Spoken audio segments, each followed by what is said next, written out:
calling me. Oh. Well, there's somewhere in California, I think, is porn capital. I thought they moved it to Vegas. I don't even know what you guys are talking about. What's porn? Is that an analogy for like people on Like Silicon Responsible Valley, Nation? I don't know. Man, People on Responsible Nation? Is that like a Trump thing? Oh, you know. I don't know. We're just... What? Anyways. Yeah, back Yeah, even know why I chimed in. So No, I meant like a kid show. Loop that into But anyways, his. we definitely had to get out of our environments, I believe. Yeah. All of us. Yeah, for sure, Just- absolutely. Even people, if they weren't encouraging us, maybe enabling us, maybe, things we weren't handling correctly. I know I had to get away from just a lot of the people. I mean, there was good people in my life, but there was a lot of people that were definitely not influencing me in the right direction. No, man. And the availability of just, anything because I knew everybody. So, Right. That doesn't help. Right, they say that 5 Degrees of Separation movie. Hey, so-and-so, you're 5 people away from knowing somebody that knew somebody that knew somebody that knew somebody to knowing somebody else. Mm-hmm. That in the drug world? Jesus Christ, you're kidding me. Oh, you know so-and-so? Oh, you got his stuff too? Oh, you got him? Yeah. I didn't think you did that. Oh, yeah, I've been doing it for 20 years. All right, there you go. Up here, I know nothing. I know these guys in the house, and some of these guys are leaving. I'm meeting new guys. Got a new guy, Sobriety solid kid, network. right down the road from where I used to live. Going through some stuff on his own. Doing what he needs to do up here. Mm-hmm. Doing the deal, if you know what I mean. And like I told him today too, he's been through a lot, and you don't know why you're here, but you're here. You're here for a reason. Right. Good orderly direction has put you here. Direction. For what reason? Who knows? We don't know yet, but we're not going to know until it happens, and it's going to happen. We're not even going to know it's happening. It's crazy when you think about things. And, do you think I want to be here still in a house with a bunch of dudes? No, but I am, and I accept it. And until it's time, until I get the things done that I need to get done, this is a perfect spot for me. And, I'm not back, this is where I used to be. This is, it's just... You have to, in my opinion, get out of that same rut. And if it means leaving the city, leaving the area for 3 months, 9 months, a year, 2 years, forever, who knows? If you want to live a life that's worth living, where you can smile, you can laugh, you can hurt, and you can get up the next day and do it all over again, I'm telling you, that's life. Right. That's life living. on life's terms, that loaded little phrase. Mm-hmm. To feel, Chris. Oof. My feelings was part of our meeting, the second meeting I went to, feelings. And before that, it was freedom. I said, freedom to me was getting out 2 days and a wake up and then going and then putting myself in bondage and not feeling, but today I feel things as much as I didn't want to feel them when, I don't want to be numb. I don't want to deal with my friend's death, or I don't want to deal with that because, I don't know how to deal with my feelings. And now today I'm dealing with my feelings as much. Sometimes they suck. Sometimes awesome as they are, I'm dealing with them differently. Like I always say, because I say a lot of things repetitiously and I say a lot of things a lot. You got to do what you got to do to fucking... crap, sorry.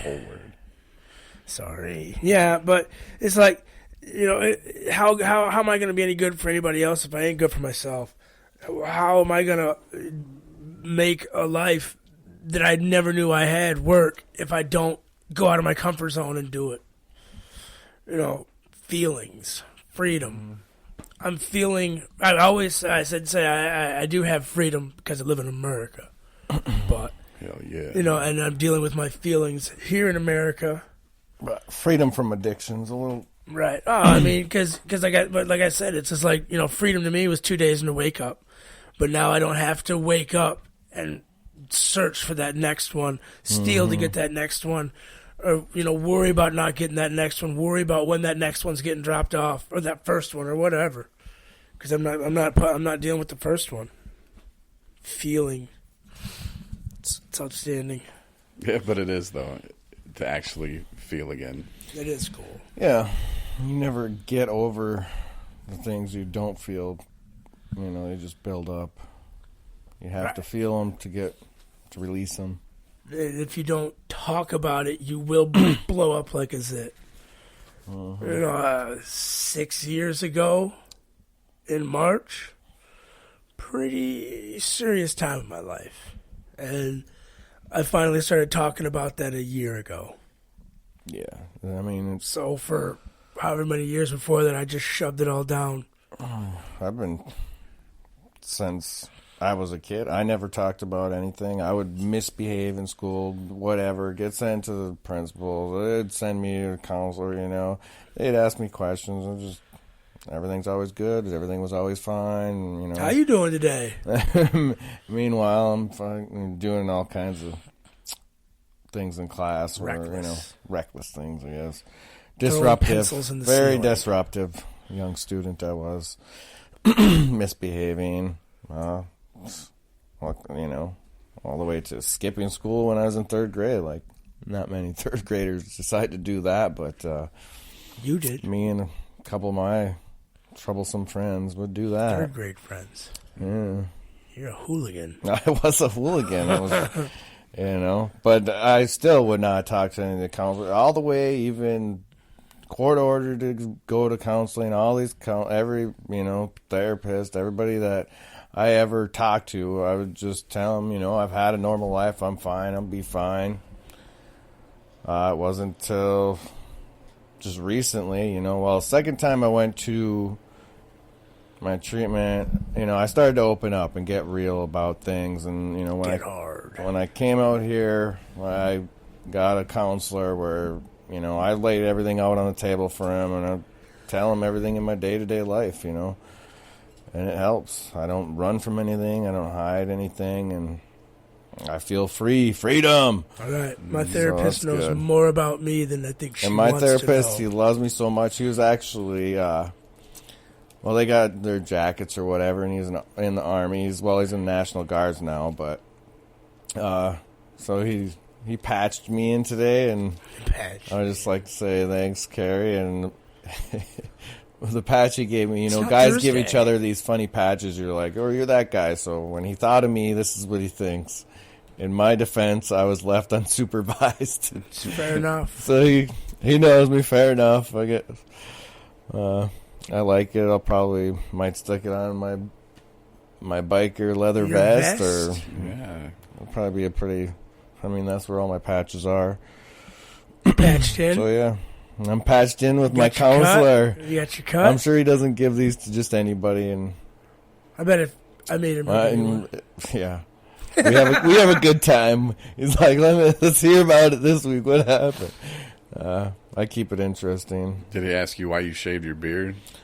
Yeah, I told him. Because the bet. Springtime. So you weren't honest with him. I was just going to say, so when we get honest with our... That's all this honesty crap.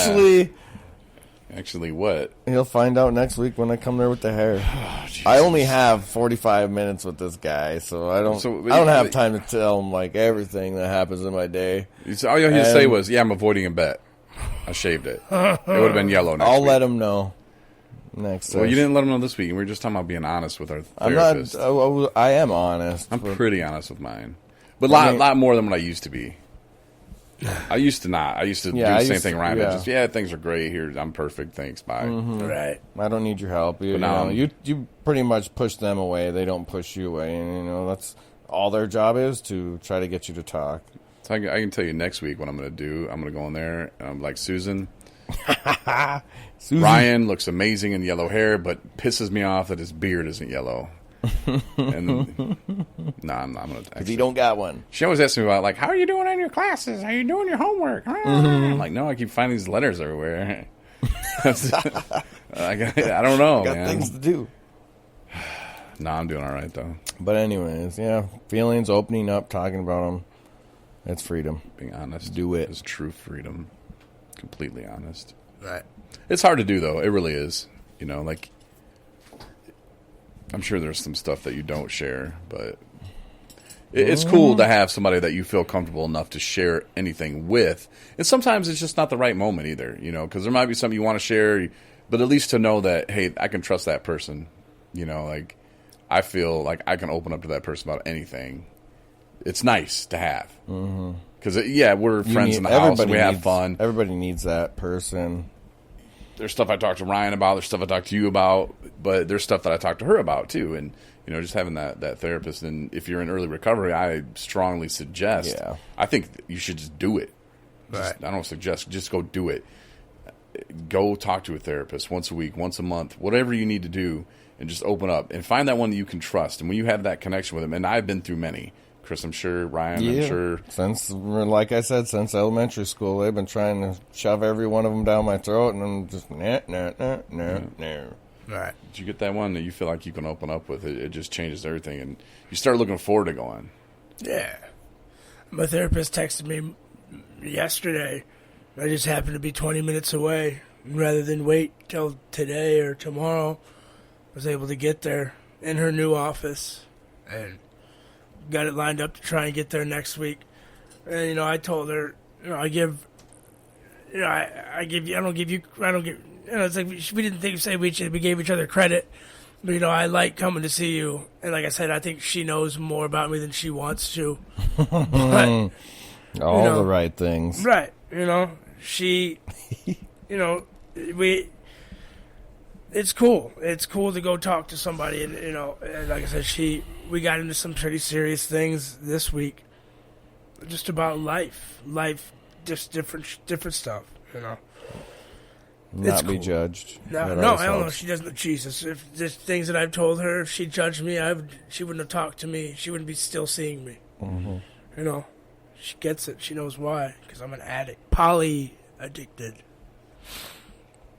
And if you're here in Michigan too, if you're thinking, oh well, I can't get to my therapy appointment because I don't have a ride. You know, if you are on Medicaid or even if you're not, your insurance will usually pay for you to get a ride there. So that's something that you might want to check on too. You know, or they'll reimburse you for your own gas money. So look at it like that. Because I lived in Buchanan, I was going to Benton Harbor. I was telling Chris this earlier. I mean, I was getting paid to go to IOP pretty much. You know, they would reimburse me my gas money, and you know, it is what it is. But, and I didn't mean to say it like this to Chris earlier, but I was like, yeah, you got to play the system, man. But I didn't mean it like that. You got to work with what's available. Yeah. You know, if it's out there, take advantage of it. You know, it's kind of more what I meant, I think. Yeah. Oh, boy. It's a system that you don't want to take advantage of. But I'm just saying, don't let that like hold you back. Stop making excuses. Go see a therapist. Talk to him. Tell him everything.